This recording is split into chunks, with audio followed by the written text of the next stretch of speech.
Hello friends, today's topic is digestion of carbohydrate.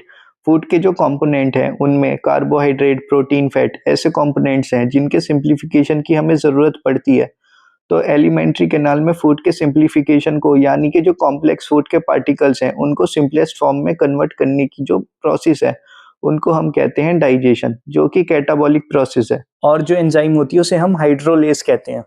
जितने भी carbohydrate हैं इनके डाइजेशन का मतलब क्या है कि कोई भी कार्बोहाइड्रेट है जैसे कि डाइसैकेराइड है, lactose, milk sugar, sucrose, cane sugar, आपकी polysaccharide, starch obtain from plant product and glycogen obtain from animal product, इसको फाइनली आपको मोनोसैकेराइड की फॉर्म में लाना है। Monosaccharide like glucose and fructose ये तो ऑलरेडी सिंप्लीफाइड है हमारे फूड में। हाइड्रेट का डाइजेशन माउथ से स्टार्ट हो जाता है, लेकिन इसका primary digestion in small intestine में होता है। जब माउथ में फूड का मेस्टिकेशन हो जाता है तब सेलिवरी अल्फा माइलेज स्टार्च पर रैंडमली एक्ट करती है और क्लीव्स करती है अल्फा 1,4 ग्लाइकोसिडिक बॉन्ड।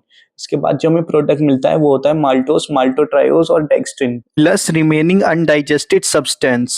स्टोमक में कोई डाइजेशन नहीं होता कार्बोहाइड्रेट का, क्योंकि हाई एसिडिटी और लो पीएच के कारण एंजाइम डिस्ट्रॉय हो जाती है कि स्टोमक से फूड अब ड्यूडेनम में जाएगा जो कि हाईली एसिडिक है, जिसे हम काइम कहते हैं।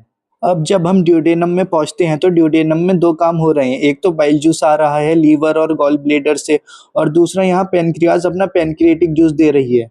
Bile juice and Brunner's gland alkaline pH maintain करेंगे, क्योंकि पेनक्रिएटिक एमाइलेज एल्कलाइन पीएच पे ही वर्क करती है।